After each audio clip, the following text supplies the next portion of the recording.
عليكم ورحمة الله. إن الحمد لله والصلاة على رسول الله. أما بعد فأعوذ بالله من الشيطان الرجيم. بسم الله الرحمن الرحيم. يا أيها الذين آمنوا كتب عليكم الصيام كما كتب على الذين من قبلكم لعلكم تتقون. وقال النبي صلى الله عليه وسلم الصيام جنة من النار.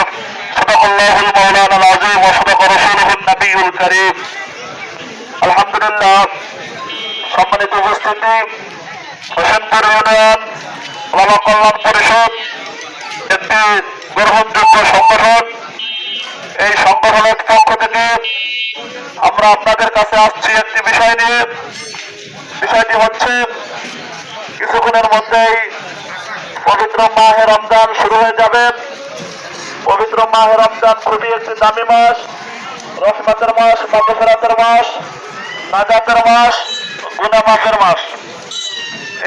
এই মাসে যদি কেউ একটি ফরজ আদায় করে, আল্লাহ রাব্বুল ইজ্জাত ওয়াল জালাল তার আমলনামায় 10টি ফরজ 70টি ফরজ আদায় করলে যে পরিমাণ সওয়াব হয় ওই পরিমাণ সওয়াব লিখে দেয়।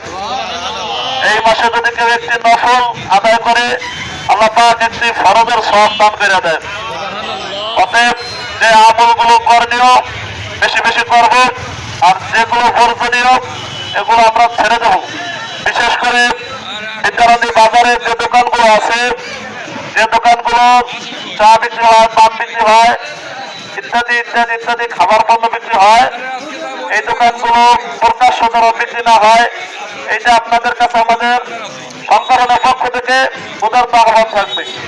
আর যারা আমরা মাজুর আছি, অসুস্থ আছি, মাসআলা হলো রমজান মাসে যারা রোজা না রাখতে পারবে, মাজুর, তারা রোজার হালাতে থাকবে, তারা যেন প্রকাশ্যভাবে কোনো কিছু খাবার আহার না করে। এই বলে আমি আমার সংক্ষিপ্ত বক্তব্য শেষ করছি। আসসালামু আলাইকুম ওয়া রাহমাতুল্লাহ।